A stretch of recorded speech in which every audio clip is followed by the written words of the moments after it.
मराठी चित्रपट सृष्टीचा सद्यस्थितीचा साकल्यानं विचार होण्याची गरज आहे. एकीकडे म्हणजे नवीन कीर्तिमान स्थापन होत राहतात, व्यवसायात कोटीच्या कोटी उड्डाणं चालू आहेत, जागतिक पातळीवर यशोपताका झळकत आहेत, असा एक अवास्तव अभिनिवेश नको. आणि दुसरीकडे सगळं वाटोळ झालंय, काहीच होत नाहीये, मराठी सिनेमाला भविष्यच नाहीये वगैरे निराशावादही नको. मी साधी आकडेवारी सांगतो. 2025 मध्ये जे यशस्वी चित्रपट आहेत त्यांची आकडेवारी अशी 7.5 कोटी 8.5 कोटी. आणखीन आमचे मित्र हेमंत ढोमेचा सिनेमा फर्स्ट क्लास दाभाडे 3.5 कोटी. मला अतिशय आवडलेला सिनेमा संगीत मानापमान, त्याचाही म्हणजे जितकं कौतुक झालं तितका त्याचा बिझनेस झाला नाही. फुलवंती, घरत गणपती असे सगळे प्रॉब्ली 5 crores to 8 crores. आता ही ग्रॉस कलेक्शन्स आहेत. यात साधारणतः 30% शेअर निर्मात्यांना मिळतो. यात कॉस्ट ऑफ प्रोडक्शन, जाहिरातीचा खर्च आणि इतर काही खर्च असतात. म्हणजे 10 कोटी कलेक्शन झालं तर निर्मात्याला 3 कोटी रुपये मिळतात. आणि बरा चित्रपट बनवायला आणि जाहिरात करायला त्याहून जास्त खर्च येतो. म्हणजे निर्मात्याचा अनुभव, असं वाटतं की निर्मात्याचा अनुभव महत्वाचा असतो का म्हणून. तर जिओ सारखी कंपनी असून सुद्धा मानापमान किंवा काय झापूक झुपूक हा सिनेमा चालला नाही. मग सेलिब्रिटी कास्टिंग चालतं का, तर अजिबात नाही. शेवटी मराठी सिनेमा हा त्या कथेवर आणि त्यातल्या मराठीपणावर चालतो. आज 90% मराठी सिनेमा तोट्यात जातात, ही परिस्थिती आहे. पण ही फक्त मराठीची नाही, हिंदीची देखील आहे. म्हणजे success ratio probably they say is हिंदीमध्ये काय किंवा कुठल्याही is successful films are probably 5% of that. 5% recover the cost and 90% of them flop. पण तरी सुद्धा there is something called passion. कोणाला तरी करावं असं वाटतं, काहीतरी लिहिलेलं समोर यावं असं वाटतं. हे आपल्याला खूप एनर्जी देतं. मी ह्याचं सोल्युशन काय आहे, तर NAFA can be a big catalyst in helping Marathi films. NAFA can act as a nodal agency to connect Marathi universe to the world cinema. आपण कंटेंट, स्टोरीज असं आपण म्हणत राहतो की इथल्या गोष्टी सुद्धा तिथं पाहायला आवडतील, तिथल्या गोष्टी अर्थात इथं पाहायला जात आहेत. पण आपल्याकडे आजही त्या कॉन्टेंटवर अधिक मेहनत करण्याची गरज आहे. मी कोणाला तरी त्या दिवशी म्हणत होतो की आपण आपल्या मातृभाषेतच काम केलं पाहिजे. आता भाषांतर किंवा भाषांमधलं अंतर हे इतकं कमी झालेलं आहे की आज आपल्याला जर तुंबाडचे खोत बनवायचं झालं तर ते आपण मराठीतच बनवलं पाहिजे. याचं कारण की आज सिनेमा कुठल्याही प्लॅटफॉर्मवर गेल्यानंतर तो 21 भाषांमध्ये डब होतो. सगळे सिनेमे चालले असते तर वादच झाला नसता आणि सगळे पडले असते तर हा व्यवसाय कधीच बंद झाला असता. पण तरीही भारत देश सगळ्यात जास्त चित्रपटांची निर्मिती करतो हे सत्य आहे. मग या भारतीय चित्रपटांच्या जत्रेत मराठीची परिस्थिती काय आहे, तर दयनीय आहे. चित्रपट निर्मितीच्या संख्येत मराठी सिनेमा 5% कमी आहे. उत्पन्नात मराठी सिनेमा 2% कमी आहे. म्हणजे अंदाजे 12,000 करोडच्या एकूण उत्पन्नामध्ये मराठीचा वाटा 200 कोटी रुपये आहे. मग प्रश्न असा येतो की मराठी चित्रपट का बनवत राहतात. तर निर्माते 2 प्रकारचे असतात. यातले बहुतेक जण वन टाइम प्रोड्युसर्स असतात. म्हणजे त्यांना या व्यवसायाबद्दल फारशी माहिती नसते किंवा अजिबात नसते.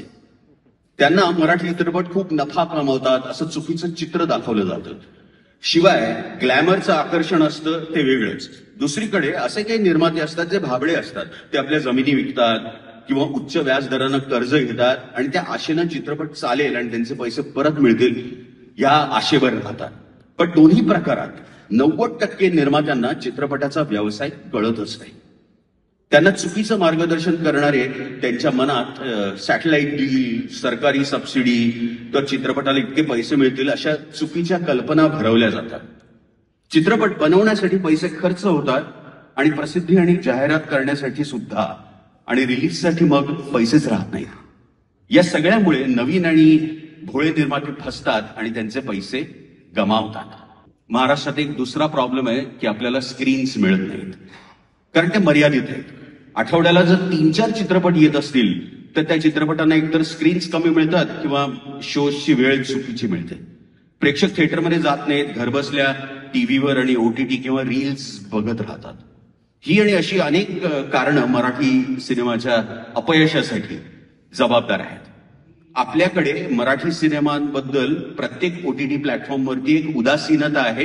That's because of the success ratio we have had. पण ह्यामध्ये सुद्धा नाफाची मदत होऊ शकते, कारण if the films are produced here and if they are on the OTT platforms here, it would still make a difference. अगदीच काही उदासीन नाहीये परिस्थिती. म्हणजे बाई पण देगा देवा 90 कोटी रुपये, नाच ग घुमा 23 कोटी रुपये, नवरा माझा नवसाचा 20 कोटी रुपये, असा सैराट सारखा, असा कळसुबाई सारखाच उभा आहे. नॅशनल अवॉर्ड्स मध्ये मराठी चित्रपटांना घवघवीत यश मिळतं. पेपरमध्ये मारलेल्या बढ्या, या सगळ्यांमुळे एक बबल तयार होतो. फॉग ऑफ वॉर मध्ये काय खोटं काय खरं ते कळत नाही. तसंच फॉग ऑफ मराठी सिनेमात होतं. महोत्सव साजरे होतात, पुरस्कार दिले जातात, पण आतून सगळ्यांना माहिती असतं हे काही खरं नाही. आता नाफा अजून सुरुवातीच्या टप्प्यात असल्यामुळे माझी आयोजकांना विनंती आहे की ही संधी साधून मराठी सिनेमाच्या सध्याच्या फॉग ऑफ मराठी सिनेमामध्ये आपण अडकू नये. नाफा म्हणजे भारतात जे काही मराठी सिनेमात घडतंय त्याची छोटी प्रतिकृती नसावी. व्हॉट इट नीड्स फ्रॉम नाफा इज न्यूअर कॉन्टेंट, आणि a content which will be global. म्हणजे अगदी साधं सांगायचं तर आपला सिनेमा, मराठी सिनेमा जागतिक स्तरावर जागतिक लोकांनी पाहावा असा प्रयत्न खरं तर इथं होऊ शकतो.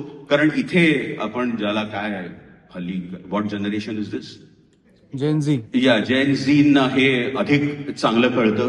दे know how to reach the audience. तर तो कॉन्टेंट आपण नाफामध्ये अधिक प्रमोट करायला हवा आहे. मराठी चित्रपट सृष्टीला अशा पुनरुत्थानाची गरज आहे का, असा विचार करताना हेच बघायला हवं की मराठी सिनेमाला कलात्मक, व्यावसायिक किंवा नवीन कल्पनांच्या दृष्टीनं पुन्हा उभारी घेणं कसं शक्य आहे. अभिजित घोलप आणि नाफाने जर ह्याचा प्रोटोटाईप तयार केला आणि तो यशस्वी केला तर ते फायद्याचं होईल. विचार करण्याचं आवाहन करतो आणि थांबतो. धन्यवाद.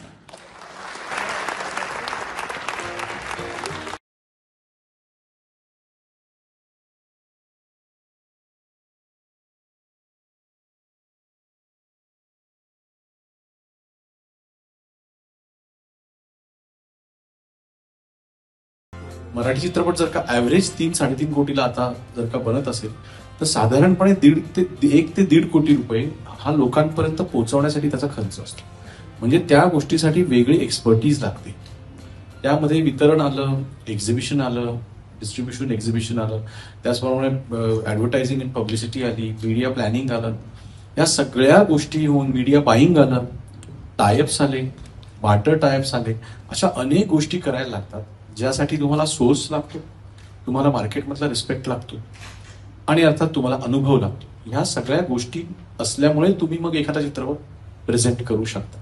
एक तर रोल चांगला पाहिजे आणि स्क्रिप्ट चांगलं पाहिजे. स्क्रिप्ट चांगलं नसलं आणि माझा रोल लेंथी असला तर त्याला काहीही अर्थ नाही.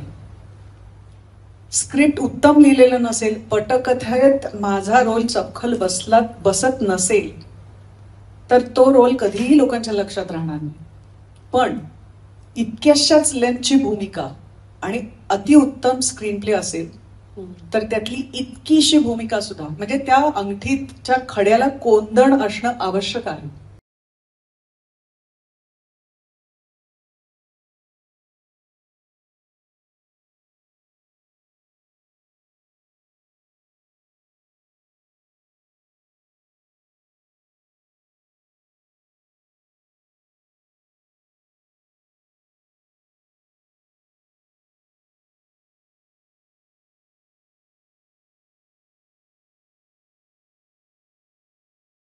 एखाद्या ठिकाणी फक्त आपल्याला भेटायला इतकी छान माणसं येणार आहेत हे जाणूनही मला खूप आनंद होतोय.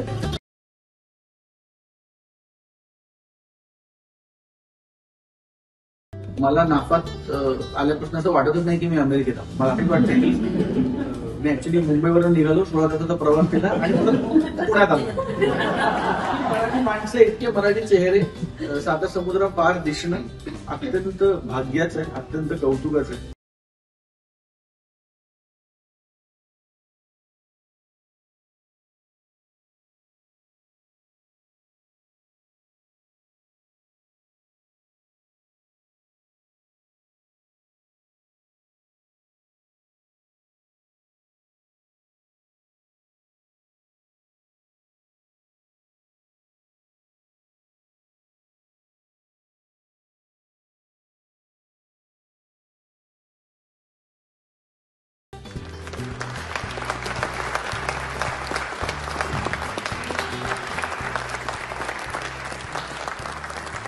डोळसपणे काही निर्णय घेतले.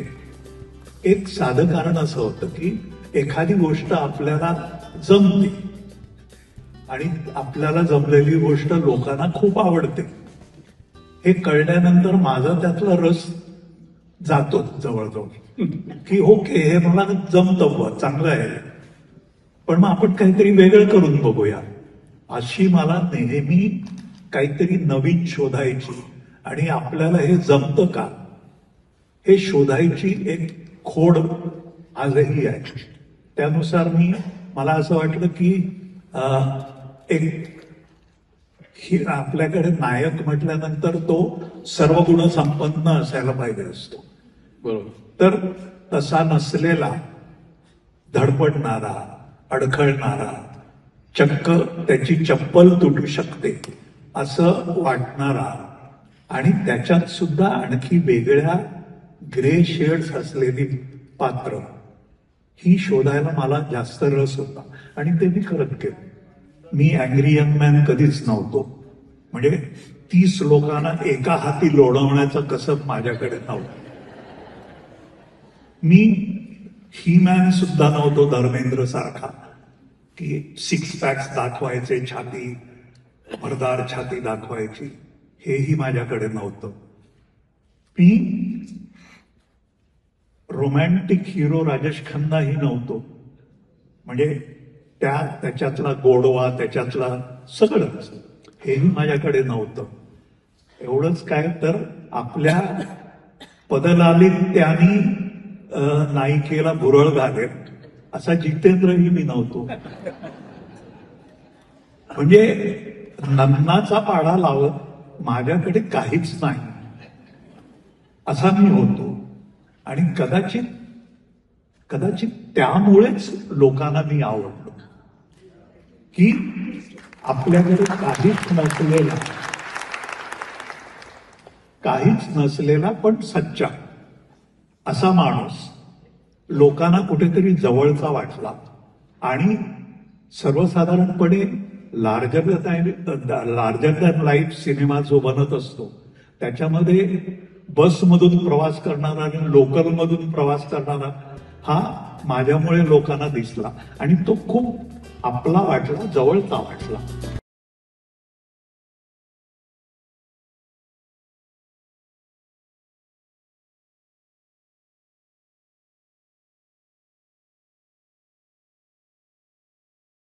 With great pride that I, on behalf of Michigan's 13th district, recognize North American Film Association, NAFA, founded by Abhi Golab, a pioneering organization committed to promoting Marathi cinema and cultural awareness across North America.